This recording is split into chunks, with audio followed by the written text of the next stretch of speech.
இரு வரேன். அருட்பெரும் ஜோதி அருட்பெரும் ஜோதி தனிப்பெரும் கருணை அருட்பெரும் ஜோதி. ஊத்து. அருட்பெரும் ஜோதி அருட்பெரும் ஜோதி தனிப்பெரும் கருணை அருட்பெரும் ஜோதி. இன்றைய நாள் களம்பூரில் மேட்டுக்குடிசை தெருவில் வசிக்கும் சிவகுமார், கோமலா, கணேஷ்குமார், அன்பழகன் அவர்கள் வள்ளலார் மூலிகைக்கூழ் வழங்குகின்றனர். அருட்பெரும் ஜோதி அருட்பெரும் ஜோதி தனிப்பெருங்கருணை அருட்பெரும் ஜோதி. அருட்பெரும் ஜோதி அருட்பெரும் ஜோதி தனிப்பெரும் கருணை அருட்பெரும் ஜோதி.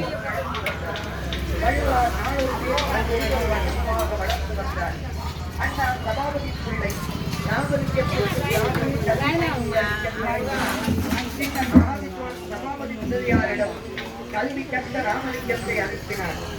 இளைஞராகிய ராமலிங்கத்தின் அறிவுத்திறனை உணர்ந்தார் மகாவித்வான். அவருடைய ஆன்மீக ஞானத்தோடு கூடிய பக்குவத்தை அறிகிறார்.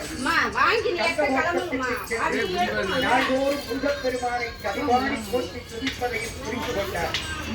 கீழே கீழே விழாமுத்ரா தட்டு தள்ளு அப்படிக்கா.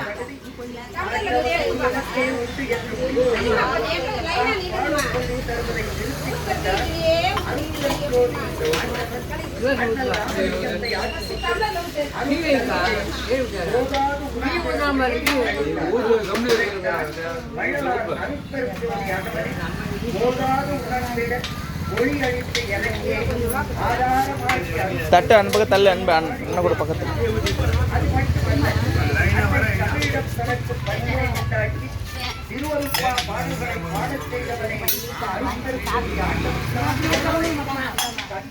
அருட்பெரும் ஜோதி அருட்பெரும் ஜோதி தனிப்பெரும் கருணை அருட்பெரும் ஜோதி.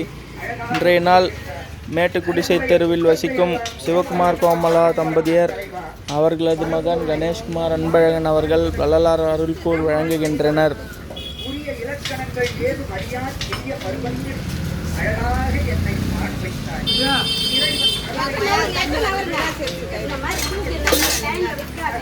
குழால் தண்ணி வரலையாம்மா டேங்க்ல? தண்ணி வருதுமா, போய் கழுவு சொல்லு. கோமா தந்தாதான் தண்ணி வரும், திறக்காத தண்ணி வருமா?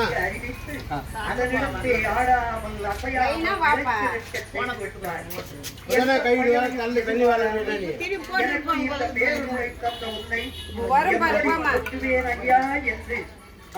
ஏமா கொஞ்சம் எட்ட போறீங்களா? கொஞ்சம் வாங்கின அப்புறமா கூட வாங்கிக்கோ. குடிக்கிறவங்க நிக்கிறாங்க, மாம்பழம் குடிக்கிறவங்க சும்மா இது பண்ணுங்க. அப்படின்னா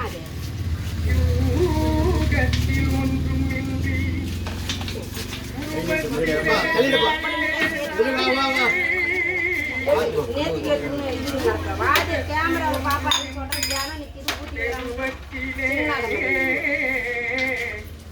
எடுப்பா. இத வாப்பா, என்ன வாப்பா எடுப்பா டம்ளர்ல. குடிக்கிறவங்க நிக்கிறாங்கன்றது வாங்க இது பண்ணி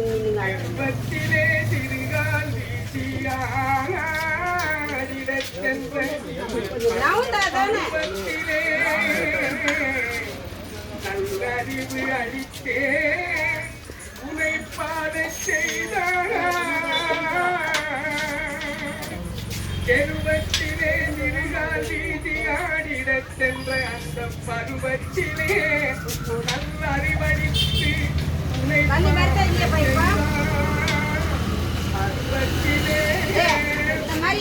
சண்டை வர வைக்காத ஆள் இல்லாதப்ப ஏடி ஏத்து நவுரு. ஆள் இல்லாதப்ப எனக்கு சண்டை வர வைக்காதுன்னு சொல்லி ஏற்கனவே நான் டென்ஷன் ஆகி சண்டை ஜன நிற்குது. நீ குண்டான வள்ளலார் பள்ளி செல்லும் பருவத்தில் பள்ளிக்கு செல்லாமல் வீட்டிலும் தங்காமல் நாள்தோறும் தங்கபோட்டத்துக்கு சென்று வழிபாடு மாதிரி வாங்கி போக மாட்டேன். ஆறுமுகனை துதிப்பதில் ராமலிங்கத்திற்கு அளவிலாத ஆனந்தம். கந்தசாமி கோயில் என்று அழைக்கப்பட்ட திருக்கோயிலை தங்கபோட்டம் என்றே பாடினார். அந்த அருட்பெயரே இன்றும் நிலைத்து விட்டது. வள்ளற்பெருமான் முதலில் பாடியதே தெய்வமணி மாலையும் வள்ளலாருக்கு இருந்த பெரிய ஆசையெல்லாம் ஓங்கி வளர வேண்டும் என்பதுதான்.